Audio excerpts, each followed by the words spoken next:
ಓಂ ಸಾಯಿರಾಮ್, ಓಂ ಸಾಯಿನಾಥಾಯ ನಮಃ. ಎಲ್ಲರಿಗೂ ನಮಸ್ಕಾರ. ನಮ್ಮ ಸಾಯಿ ತ್ರಿಲೋಕೇಶು ಚಾನಲ್ಗೆ ಸ್ವಾಗತ. ಯಾರೆಲ್ಲ ಇನ್ನು ನಮ್ಮ ಸಾಯಿ ತ್ರಿಲೋಕೇಶು ಚಾನಲ್ನ ಸಬ್ಸ್ಕ್ರೈಬ್ ಆಗಿಲ್ವೋ ದಯವಿಟ್ಟು ಸಬ್ಸ್ಕ್ರೈಬ್ ಆಗಿ ಹಾಗೂ ಸಾಯಿ ಸಂದೇಶಗಳ ಬಗ್ಗೆ ತಿಳಿದುಕೊಳ್ಳಿ. ಬನ್ನಿ, ಈ ದಿನ ಬಾಬಾರವರು ಏನನ್ನ ಸಂದೇಶ ಕಳುಹಿಸಿಕೊಟ್ಟಿದ್ದಾರೆ ಎಂದು ನೋಡೋಣ.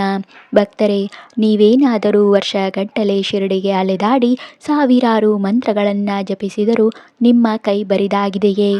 ನಿಮ್ಮ ಕಷ್ಟಗಳು ಇನ್ನೂ ತೀರೇ ಇಲ್ಲವಾ? ಹಾಗಾದರೆ ಜಾಗರೂಕರಾಗಿರಿ.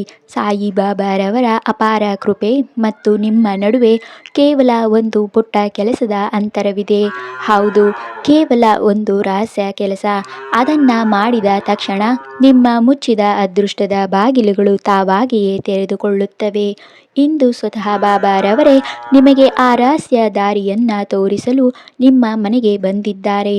ಇವತ್ತಿನ ಆ ಸಂದೇಶವನ್ನು ಬಾಬಾ ನಿಮಗಾಗಿಯೇ ಕಳುಹಿಸಿದ್ದಾರೆ. ಮಿಸ್ ಮಾಡದೆ ಪೂರ್ತಿಯಾಗಿ ಕೇಳಿ.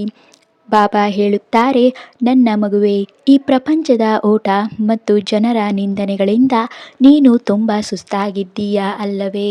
ನಿನ್ನ ಮನಸ್ಸು ತುಂಬಿ ಬಂದಿದೆ. ನೀನು ದೇವಸ್ಥಾನಕ್ಕೆ ಬಂದು ತಲೆ ಬಾಗಿಸಿ, ಬಾಬಾ, ನನ್ನ ಜೀವನದಲ್ಲಿ ಪವಾಡ ಯಾವಾಗ ನಡೆಯುತ್ತದೆ ಎಂದು ನನ್ನನ್ನು ಕೇಳುತ್ತೀಯಾ? ಇಂದು ನಾನು ನಿನಗೆ ಉತ್ತರ ನೀಡಲು ಬಂದಿದ್ದೇನೆ. ನೀನು ನನ್ನನ್ನು ಪ್ರಸನ್ನಗೊಳಿಸಲು ಹೊರಗೆ ಹುಡುಕುತ್ತಿದ್ದೀಯಾ? ಆದರೆ ನನ್ನ ಪ್ರಸನ್ನತೆಯ ಸೂತ್ರ ನಿನ್ನ ಕೈಯಲ್ಲೇ ಇದೆ. ನೀನು ಆ ಒಂದು ಕೆಲಸವನ್ನು ಇದುವರೆಗೆ ಮಾಡಿಲ್ಲ. ಅದು ಇಲ್ಲದೆ ನನ್ನ ಕೃಪೆ ನಿನ್ನವರೆಗೆ ತಲುಪಿದರೂ ವಾಪಸ್ ಹೊರಟು ಹೋಗುತ್ತದೆ. ನಾನು ನಿನಗೆ ಯಾವುದಾದರೂ ಕಠಿಣ ವ್ರತ ಅಥವಾ ದಾನವನ್ನು ಕೇಳುತ್ತೇನೆ ಎಂದು ನೀನು ಯೋಚಿಸುತ್ತಿರಬಹುದು. ಇಲ್ಲ, ನನಗೆ ನಿನ್ನ ಹಣದ ಅಥವಾ ತೋರಿಸಿಕೊಳ್ಳುವಿಕೆಯ ಅಗತ್ಯವಿಲ್ಲ. ನೀನು ಇಂದಿನಿಂದಲೇ ಪ್ರಾರಂಭಿಸಬೇಕಾದ ಆ ಒಂದು ಕೆಲಸವೆಂದರೆ ಪೂರ್ಣ ಸಮರ್ಪಣೆ ಮತ್ತು ನಿಸ್ವಾರ್ಥ ಸೇವೆ. ಆದರೆ ತಡಿ, ಇದರ ಅರ್ಥ ನೀನು ಅಂದುಕೊಂಡಿದ್ದಲ್ಲ. ಇದರ ಅಸಲಿ ರಹಸ್ಯವೇನೆಂದರೆ, ಯಾವ ಕ್ಷಣದಲ್ಲಿ ನೀನು ನಿನ್ನ ಅತ್ಯಂತ ಅಮೂಲ್ಯವಾದ ವಸ್ತು ಅಂದರೆ ನಿನ್ನ ಭಯ ಮತ್ತು ಚಿಂತೆಯನ್ನು ನನ್ನ ಜೋಳಿಗೆಗೆ ಹಾಕಿ ನಿಶ್ಚಿಂತೆಯಾಗುತ್ತೀಯೋ, ಅದೇ ಕ್ಷಣದಲ್ಲಿ ನನ್ನ ಕೃಪೆಯ ಬಾಗಿಲು ನಿನಗಾಗಿ ಶಾಶ್ವತವಾಗಿ ತೆರೆದುಕೊಳ್ಳುತ್ತದೆ. ನೀನು ಯಾವುದೇ ಅಗತ್ಯವಿರುವವರಿಗೆ ಸಹಾಯ ಮಾಡುವಾಗ ಅದರಲ್ಲೂ ಸಾಯಿಯೇ ಕುಳಿತಿದ್ದಾನೆ ಎಂಬ ಭಾವನೆಯಿಂದ ಮಾಡಿದಾಗ ನಾನು ಸ್ವರ್ಗವನ್ನು ಬಿಟ್ಟು ನಿನ್ನ ಬಳಿಗೆ ಬರಬೇಕಾಗುತ್ತದೆ. ಆ ಒಂದು ಕೆಲಸವೆಂದರೆ ಯಾವುದೇ ಅಪೇಕ್ಷೆಯಿಲ್ಲದೆ ಬೇರೆಯವರ ಮುಖದಲ್ಲಿ ನಗು ತರುವುದು. ಯಾವ ದಿನ ನೀನು ನಿನ್ನ ಸ್ವಾರ್ಥವನ್ನು ಬಿಟ್ಟು ಬೇರೆಯವರ ದುಃಖವನ್ನು ನಿನ್ನದೇ ಎಂದುಕೊಳ್ಳುತ್ತೀಯೋ ಅಂದು ನೀನು ನನ್ನನ್ನು ಪಡೆದುಕೊಂಡಿದ್ದೀಯಾ ಎಂದು ತಿಳಿ.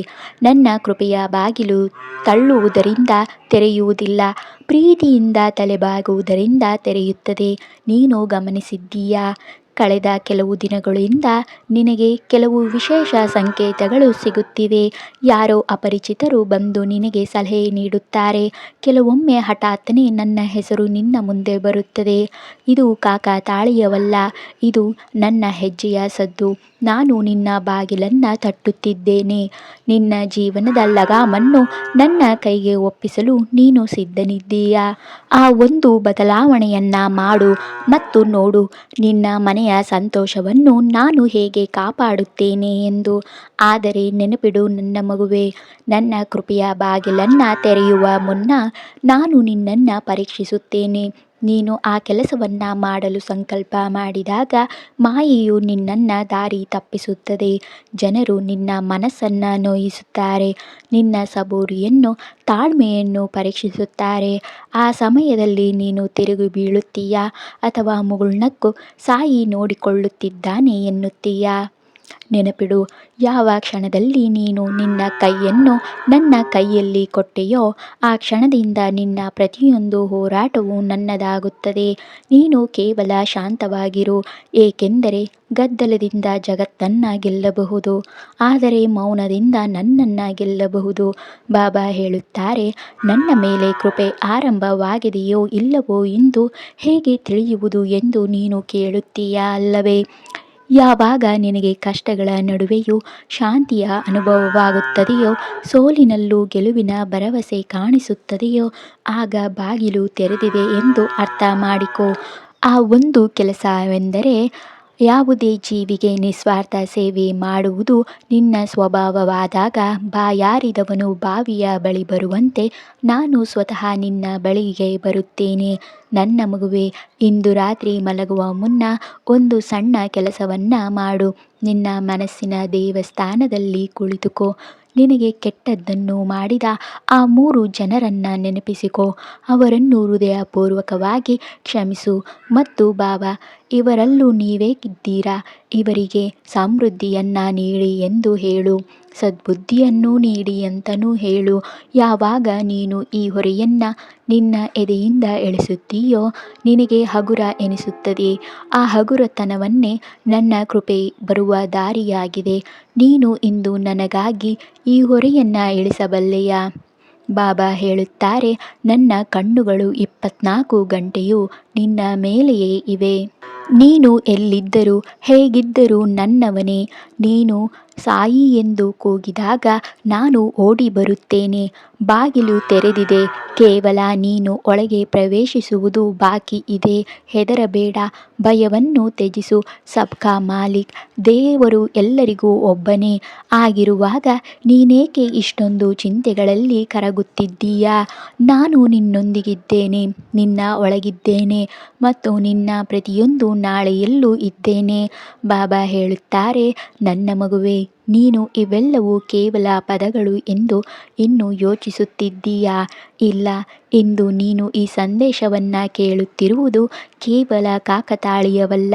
ಇದು ನಿನ್ನನ್ನು ಕರೆಯುವ ನನ್ನದೇ ವಿಧಾನವಾಗಿದೆ. ನೀನು ನಡೆಯುತ್ತಿದ್ದ ದಾರಿಯಲ್ಲಿ ಕತ್ತಲೆ ಹೆಚ್ಚಾಗಿತ್ತು. ಅದಕ್ಕಾಗಿಯೇ ನಾನು ನನ್ನ ಬೆಳಕನ್ನು ಕಳುಹಿಸುತ್ತಿದ್ದೇನೆ. ಗಮನಿಸು, ಇಂದಿನಿಂದ ನಿನಗೆ ಯಾವುದೇ ಕಾರಣವಿಲ್ಲದೆ ಸಹಾಯ ಮಾಡುವ ಕೆಲವು ಜನರು ಸಿಗುತ್ತಾರೆ. ಅಥವಾ ದಾರಿಯಲ್ಲಿ ಎಲ್ಲಾದರೂ ನನ್ನ ಚಿತ್ರ, ನನ್ನ ಹೆಸರು ಅಥವಾ ನವಿಲುಗರಿ ಕಾಣಿಸುತ್ತದೆ. ಇವು ನನ್ನ ಸಹಿಗಳು. ನಿನ್ನ ಪ್ರಾರ್ಥನೆ ಸ್ವೀಕೃತವಾಗಿದೆ ಎಂದು ತಿಳಿಯಲು ನಾನು ನಿನಗೆ ನೀಡುವ ಸಂಕೇತಗಳು. ಆದರೆ ತಡಿ, ಒಂದು ವಿಷಯ ನಿನ್ನನ್ನು ಈ ಕೃಪೆಯ ಬಾಗಿಲಿನಿಂದ ದೂರ ಇಡಬಹುದು.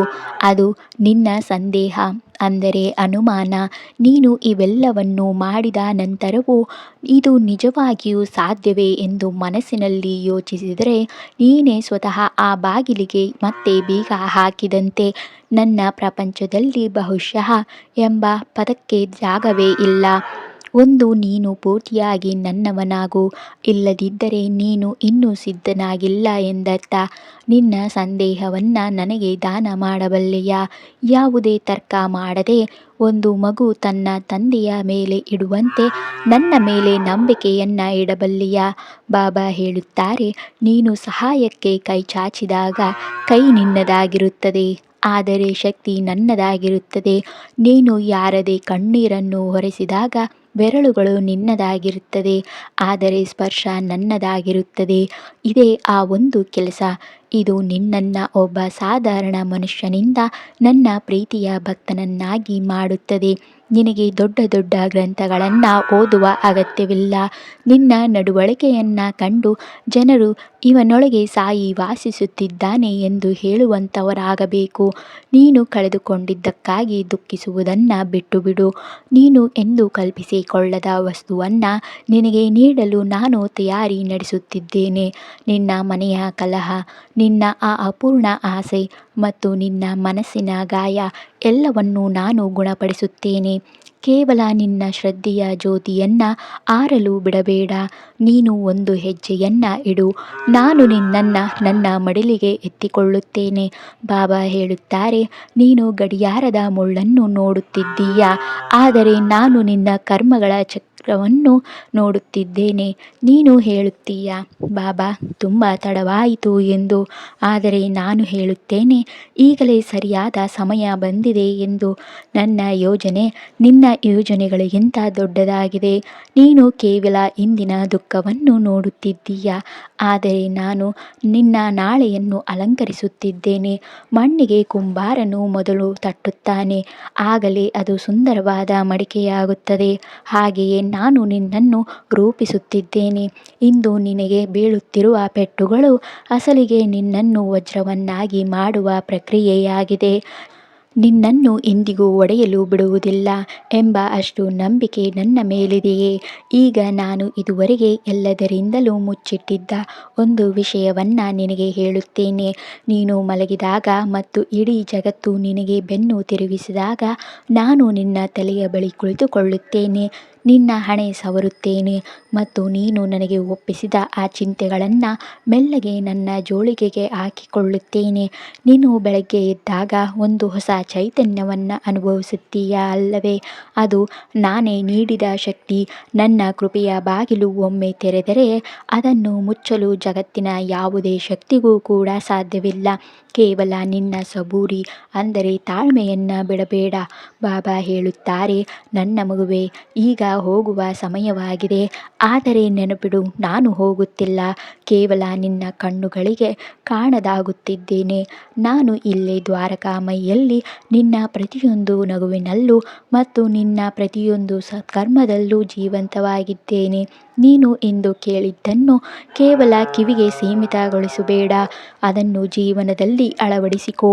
ನನ್ನ ಕೃಪೆಯ ಮಳೆ ಈಗಾಗಲೇ ಶುರುವಾಗಿದೆ. ಕೇವಲ ನಿನ್ನ ಜೋಳಿಗೆಯನ್ನು ಹರಡಿಡು, ಖುಷಿಯಾಗಿ ಇರು, ಮುಗುಳ್ನಗುತ್ತಿರು ಮತ್ತು ನೆನಪಿಡು, ನಾನು ಯಾವಾಗಲೂ ನಿನ್ನೊಂದಿಗಿದ್ದೇನೆ. ಆದರೆ ಹೋಗುವ ಮುನ್ನ ನನಗೆ ಒಂದು ಮಾತು ಹೇಳು. ನಿನ್ನ ಚಿಂತೆಗಳ ಆ ಭಾರೀ ಹೊರೆಯನ್ನು ಇಂದು ಇದೇ ಕ್ಷಣದಲ್ಲಿ ನನ್ನ ಚರಣಗಳಲ್ಲಿ ಬಿಡಲು ನೀನು ಸಿದ್ಧನಿದ್ದೀಯಾ? ಇಂದಿನಿಂದ ಯಾಕೆ, ಹೇಗೆ ಎಂಬ ಚಿಂತೆಯನ್ನು ಬಿಟ್ಟು ಸಾಯಿ ಸಾಯಿ ಎಂದು ಜಪಿಸುತ್ತೇನೆ ಎಂದು ಮಾತು ಕೊಡುತ್ತೀಯಾ? ನಿನ್ನ ಉತ್ತರಕ್ಕಾಗಿ ನಾನು ಕಾಯುತ್ತಿರುತ್ತೇನೆ. ಪ್ರೀತಿಯ ನಮ್ಮ ಸಾಯಿ ತ್ರಿಲೋಕೇಶು ಚಾನಲ್ನ ಸದಸ್ಯರೇ, ಇಂದು ಬಾಬಾರವರ ಈ ಮಾತುಗಳು ನಿಮ್ಮ ಹೃದಯವನ್ನು ಮುಟ್ಟಿದ್ದರೆ ಈ ವಿಡಿಯೋವನ್ನು ಖಂಡಿತ ಲೈಕ್ ಮಾಡಿ. ಇಂದು ಬಾಬಾರ ಆಸರೆಯ ಅಗತ್ಯವಿರುವ ನಿಮ್ಮ ಪ್ರೀತಿ ಪಾತ್ರರೊಂದಿಗೆ ಇದನ್ನು ಶೇರ್ ಮಾಡಿ. ನಮ್ಮ ಸಾಯಿ ತ್ರಿಲೋಕೇಶು ಪರಿವಾರದ ಸದಸ್ಯರಾಗಲು ಚಾನಲನ್ನು ಸಬ್ಸ್ಕ್ರೈಬ್ ಮಾಡಿ. ಕಮೆಂಟ್ನಲ್ಲಿ ಓಂ ಸಾಯಿರಾಮ್ ಎಂದು ಬರೆದು ಬಾಬಾರ ದರ್ಬಾರಿನಲ್ಲಿ ನಿಮ್ಮ ಹಾಜರಿಯನ್ನು ಖಂಡಿತ ಹಾಕಿ. ಸಾಯಿ ಬಾಬಾರವರ ಕೃಪೆ ನಿಮ್ಮ ಮತ್ತು ನಿಮ್ಮ ಇಡೀ ಪರಿವಾರದ ಮೇಲೆ ಸದಾ ಇರಲಿ. ಎಲ್ಲರಿಗೂ ಶುಭವಾಗಲಿ. ಶುಭ ದಿನ, ಶುಭರಾತ್ರಿ.